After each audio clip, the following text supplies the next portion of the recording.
Hallelujah hallelujah. ही बहीण आंबोलीवरून आलेली आहे। ती स्वतःची साक्ष सांगत आहे। तिला 2.5 वर्षापासून तिला कमरेचा दुखावा होता। ती सांगत आहे की म्हणजे 2.5 वर्षापासून मला उभं पण राहता येत नव्हतं। ती गेल्या रविवारी बदलाने संदेश दिला की कोणाचा तरी कमरेचा दुखावा आहे तो या क्षणी निघून जात आहे। त्याच क्षणी तिच्या कमरेचा दुखावा निघून गेलेला अशी ही बहीण सांगत आहे। म्हणून ही प्रभू येशूला धन्यवाद देत आहे। आपण पण धन्यवाद द्यायचा। Hallelujah hallelujah. ही आई स्वतःची साक्ष सांगत आहे। ती दापचरीवरून आलेली आहे। तिचं नाव आहे शांती। तिच्या 3 महिन्यापासून एक पायाला खूप आग सारखी होत होती। तिला चालता पण येत होतं आणि तिला खूप दुखायचा तो पाय। आणि ती गेल्या रविवारी इथे आली आणि ब्रदराने संदेश देण्यात आला की एक आईचा पाय भरपूर दुखत आहे आणि तो या क्षणी बरा होत आहे। त्याच क्षणी तिचा पाय बरा झाला आणि ती प्रभू येशूला धन्यवाद देत आहे।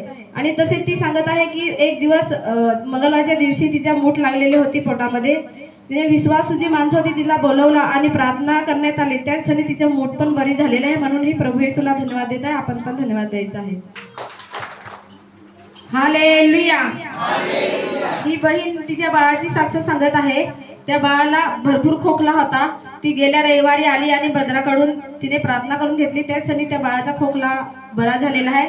तसेच ती बहीण स्वतःची साक्ष सांगत आहे। तिला दर महिन्याला मोठी लागायचे। तिला भरपूर त्रास व्हायचा, दर महिन्याला लागायचे। आता ती सांगत आहे गेल्या रविवारी तिने प्रार्थना केली त्याच क्षणी तिचा आजार पूर्ण बरा झालेला आहे। म्हणून ही प्रभू येशूला धन्यवाद देत आहे। आपण पण धन्यवाद। Hallelujah hallelujah. ही आई वंकासवरून आलेली आहे। ही आई तिच्या स्वतःचं साक्ष सांगत आहे। हे आईला सोमवारच्या दिवशी दुष्ट सैतानाने तिला पकडलेलं होतं। ती आईला भरपूर दुष्ट सैतान त्रास देत होता। ही आई सांगते की ती भरपूर जोरजोराने ओरडत होती। काय तिला सांगते तिलाच समजत नव्हतं।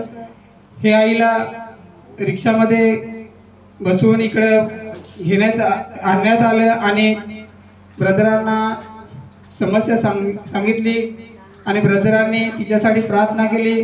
तशी ती प्रार्थना केली तशी ती धडकन खाली पडली आणि तिच्यातला जो दुष्ट आत्मा तिला त्रास देता जोरजोराने ओरडत होता तो निघून गेला।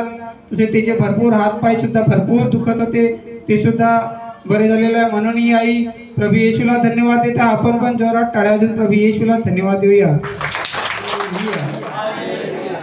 ही बहीण उद्यावरून आलेली आहे।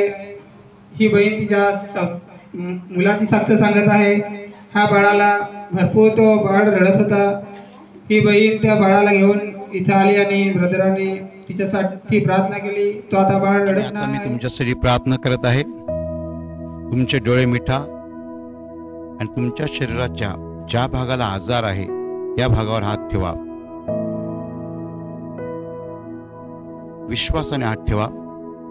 प्रभू येशू स्वतः तुम्हाला स्पर्श करेल आणि तुमचा आजार नाहीसा करेल।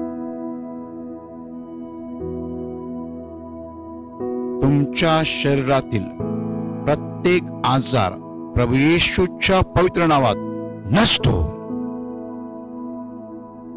तुमच्या जीवनातील प्रत्येक दुःख प्रभू येशूच्या पवित्र नावात नष्ट हो आणि तुमच्यावर आणि तुमच्या कुटुंबावर प्रभू येशूचे महान आशीर्वाद होत। धन्यवाद।